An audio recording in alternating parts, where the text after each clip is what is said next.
বড় আকারের 5টি ভারতীয় গরু নিয়ে ঢাকার আফতাবনগরের হাটে এসেছেন আশুলিয়ার ব্যাপারী আবুল হোসেন। প্রতিটির দাম হাঁকছেন 15 লাখ টাকা। তবে 3 দিনে বিক্রি হয়নি একটিও। না, আশা করতেছি যে আজকে থেকে বেচাকেনি শুরু হয়েছে আর কি, দেখি কি হয়। বিকাল থেকে কাস্টমার অনেক আসতেছে।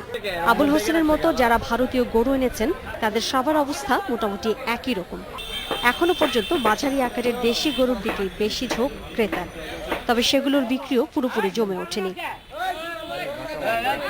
গরু দেখা আর দাম যাচাইয়ের মধ্যেই আটকে আছেন বেশিরভাগ ক্রেতা।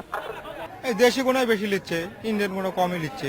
দাম আমার একটু বাড়তি দিয়ে কিনা হচ্ছে, কিনা এনে আমরা পালা আছে তো, 1 বছর কেউ 7 মাস 8 মাস করে পালা হচ্ছে।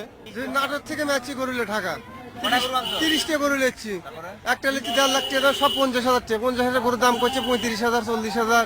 এরা বলতেছে হ্যাঁ কিনা বেশি। আমি বলছি যে বাজার দর অনুসারে এটা এত টাকার মাল না, 50,000 মাল না, আমি 35,000 টাকা দিব, তুমি দেও পারলে। হাট জমে না ওঠার জন্য বৈরী আবহাওয়াকে দুষছেন ব্যবসায়ীরা, আর ক্রেতার অভিযোগ চড়া দাম নিয়ে। একটা মাঝারি সাইজের গরু 40,000 দাম চাচ্ছে।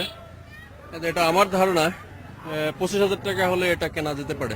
তার মানে দ্বিগুণের বেশি, দ্বিগুণের কাছাকাছি মনে হচ্ছে কালকের মধ্যে কমে যেতে পারে। অনেক গরু আছে, ওরা আর কি দাম ছাড়তে চাচ্ছে না।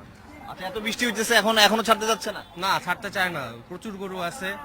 আর দেখা যাক কি হয়, আমি তো কিনে ফেললাম। হাট সংশ্লিষ্টদের আশা বুধবার থেকে বাড়বে পশু বিক্রি, আর ক্রেতারাও চাইবেন শেষ মুহূর্তে কোনো ঝুঁকি না নিয়ে পছন্দের পশু কিনে বাসায় ফিরতে। Mahmuda Momita, Independent News, Dhaka.